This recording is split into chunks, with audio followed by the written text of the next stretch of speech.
JB అంటే మిత్రులారా 2500 సంవత్సరాల క్రితం ఈ భారతదేశ నేల మీద పుట్టినటువంటి భగవాన్ బుద్ధుని కాలంలో ఉన్నటువంటి పాలీ భాషలో ఉన్నటువంటి సూత్రం భీమ్ అంటే వర్తిల్లాలి.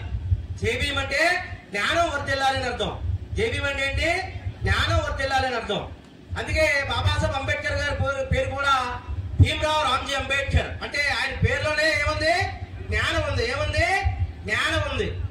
నడి వీధిలో నిలబెడితే బొమ్మను కోకురా, మన దేశపు స్థితిగతిని మార్చిన మహనీయుడురా, కదలకుండా ఉందని కలనైనా అనుకోకురా, కంటికి రెప్పల మనలను కాపాడిందతడురా, విషాదాన్ని ఎదల నిండా నింపుకున్న బాల్యం విజ్ఞానం పెంచుకొనగ పరుగిడిసెను పాదం, అడుగడుగున ఆశలనే కంచెలెన్న దాటుకొని పుస్తకాలనే నిత్యం తన చెలిమిగా మలుచుకొని మనువాదుల కోటలనే కూల్చినాడురా, మన కోసమే జీవితాన్ని ధారపోసినాడురా, నడి వీధిలో నిలబెడితే బొమ్మను కోకురా, మన దేశపు స్థితిగతిని మార్చిన మహనీయుడురా.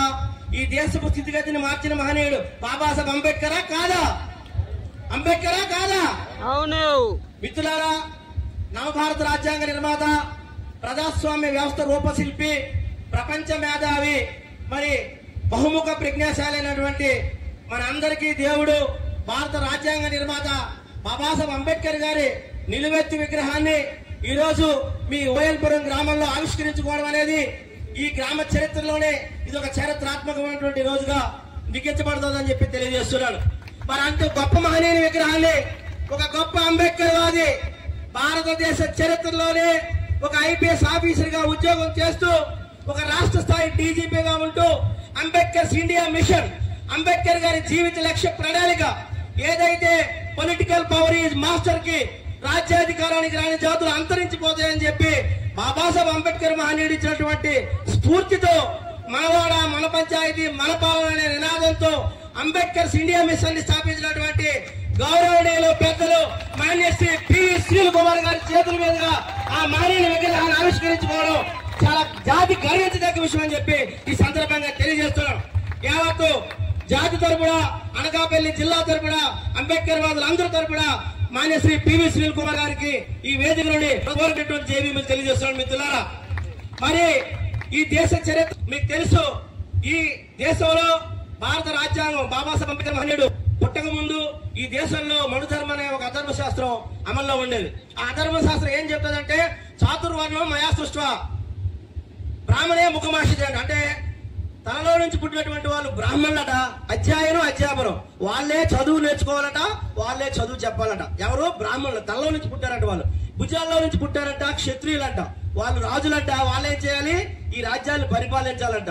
మరి తొడల్లో నుంచి పుట్టారు వైశ్యులంట, వాళ్ళు మాత్రమే వ్యాపారం చేయాలంట. మరి పాదాల్లో నుంచి పుట్టారంట శూద్రులంట. శూద్రులు అంటే ఎవరు? ఈ బీసీలు అంటే శూద్రులు. ఈ శూద్రులు ఏం చేయాలి? పైన ఉన్నటువంటి 3 వర్గాల వరకు సేవ చేయాలంట. ఇంకొకరు ఉన్నారు పంచములు, అతి శూద్రులు. వారే మన మాలా మాదిగా రెల్లి మన సోదరులు, ఊరుకు దూరంగా నెట్టవేయబడినటువంటి వాళ్ళు అతి శూద్రులు, పంచములు అంటారు. ఈ పంచములంట ఒకటి ఆలోచించాలి మిత్రులారా, మనిషి అన్నవాడు ఎవడైనా తలకి, కాలుకి, జబ్బలకి, తొడలకి, పాదాలకి పుడతాడా? మనిషి అన్నవాడు ఎవడైనా తల్లి గర్భం నుంచే జన్మిస్తాడు. అంటే అర్థమేంటి తెలుసా? ఈ దేశంలో ఉన్నటువంటి బ్రాహ్మణీయ మనువాద వ్యవస్థ చరిత్రను వక్రీకరించింది. చరిత్రను ఏం చేసింది? వక్రీకరించింది. అట్లాంటి చరిత్రను వక్రీకరిస్తే అది కుదరదు అని చెప్పి మనిషి అన్ని ప్రతి వాడికి కూడా ఈ దేశంలో భారత రాజ్యాంగం ద్వారా జీవించే హక్కును కల్పించినటువంటి మహనీయుడు బాబాసాహెబ్ అంబేద్కర్ అని చెప్పి నేను తెలియజేస్తాను. అందుకే ఒక మాట చెప్తాను, మన రాజ్యాంగమే మన అందరికి పవిత్ర గ్రంథమని, ఇది బైబుల్ ఖురాను భగవద్గీత కంటే గొప్పదని. పవిత్ర గ్రంథమని, ఇది బైబుల్ ఖురాను భగవద్గీత కంటే గొప్పదని. ఇది బైబుల్ ఖురాను భగవద్గీత కంటే గొప్పదని. కంటే గొప్పదే కాదా? గొప్పదే. మనిషిని మనిషిగా చూడాలని బోధించిన గ్రంథం ఇది. మనుషు మృగాల మనువాదుల మెడలుంచిన గ్రంథం ఇది. మన దేశంలో ఎవరికైనా మనకు నష్టం జరిగితే లేదు ఇతరుల వల్ల మనకు ఇబ్బంది కలిగితే మనం దేన్ని పట్టుకొని మనం న్యాయం కోసం వెళ్తాం? ఖురాన్ పట్టుకొని వెళ్తామా? బైబిల్ పట్టుకొని వెళ్తామా? లేదా భగవద్గీత పట్టుకొని వెళ్తామా? భారత రాజ్యాంగం పట్టుకొని వెళ్తామా? మనం భారత రాజ్యాంగం మనం ప్రతి ఒక్క భారతీయుడు కూడా ముందుకు పోవాల్సింది. అంటే ఈ దేశంలో ఉన్నటువంటి ప్రతి భారతీయుడికి, హిందువులకి భగవద్గీత పవిత్ర గ్రంథం కావచ్చు, ముస్లింలకి ఖురాన్ పవిత్ర గ్రంథం కావచ్చు, క్రిస్టియన్స్ కి బైబిల్ పవిత్ర గ్రంథం కావచ్చు, కానీ ఈ దేశంలో పుట్టిన ప్రతి భారతీయుడికి బాబాసాహెబ్ అంబేద్కర్ మహనీయుడు రచించినటువంటి భారత రాజ్యాంగమే పవిత్ర గ్రంథం అని చెప్పి తెలియజేస్తున్నాడు మిత్రులారా. ఆ రాజ్యాంగం ఇవాళ మరి ఆ రాజ్యాంగాన్ని ఇవాళ ఈ దేశాన్ని పరిపాలిస్తున్నటువంటి మనవాదులు మార్చాలనే ప్రయత్నం చేస్తున్నారు. కాబట్టి ఈ దేశ రాజ్యాంగాన్ని పరిరక్షించుకోవాల్సినటువంటి బాధ్యత ప్రజాస్వామ్యవాదులైనటువంటి బహుజనులైనటువంటి మన అందరి మీద ఉంది. బాబాసాహెబ్ అంబేద్కర్ అంటే కేవలం ఎస్టీలకో నాయకుడు కాదు.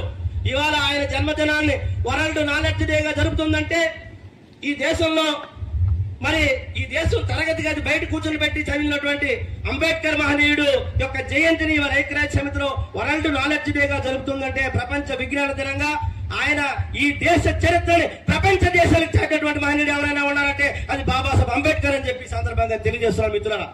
ఒక మాట చెప్తాను చివరి, ఇది మన చిన్నప్పుడంట తండ్రి చంద్ర పెరగాలంట, యవ్వనంలో భర్త చంద్ర పెరగాలంట, వృద్ధాప్యంలో కుమారుడి చంద్ర పెరగాలంట, కానీ స్త్రీకి స్వాతంత్రం లేదని చెప్తారు.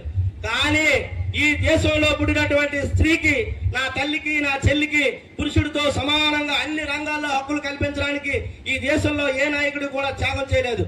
కానీ ఈ దేశంలో పుట్టినటువంటి స్త్రీ పురుషుడితో సమానంగా చదువుకోవాలి, ఉద్యోగం చేయాలి, అన్ని రంగాల్లో ఆత్మగౌరవంతో జీవించడానికి తన కేంద్ర న్యాయశాఖ మంత్రి పదవికి రాజీనామా చేసినటువంటి ఒక గొప్ప మానవతామూర్తి బాబాసాహెబ్ అంబేద్కర్ అని చెప్పి ఈ సందర్భంగా తెలియజేస్తున్నారు.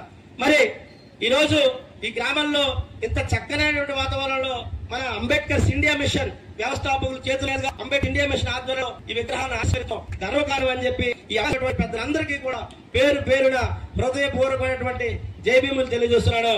జై భీమ్, జై భారత్.